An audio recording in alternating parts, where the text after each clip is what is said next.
یونس نے ابن شہاب سے روایت کی، کہا مجھے عروہ بن زبیر نے بتایا کہ انہیں زینب بنت ابو سلمہ رضی اللہ تعالیٰ عنہ نے خبر دی کہ حضرت ام حبیبہ رضی اللہ تعالیٰ عنہ بنت ابی سفیان رضی اللہ تعالیٰ عنہ نے ان سے بیان کیا کہ نبی کریم صلی اللہ علیہ وسلم کی اہلیہ حضرت زینب بنت جہش رضی اللہ تعالیٰ عنہ نے کہا، ایک دن رسول اللہ صلی اللہ علیہ وسلم گھبراہٹ کے عالم میں سرخ چہرے کے ساتھ خوابگاہ سے نکلے۔ آپ فرما رہے تھے،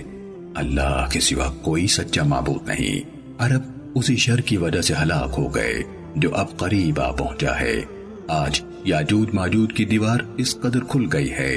اور آپ نے شہادت کی انگلی اور انگوٹھے کو ملا کر حلقہ بنایا۔ حضرت زینب رضی اللہ تعالیٰ عنہ نے کہا تو میں نے عرض کی، ہم میں نیک لوگ موجود ہوں یا پھر بھی ہم ہلاک ہو جائیں گے؟ آپ صلی اللہ علیہ وسلم نے فرمایا، ہاں، جب شر اور گندگی زیادہ ہو جائے گی۔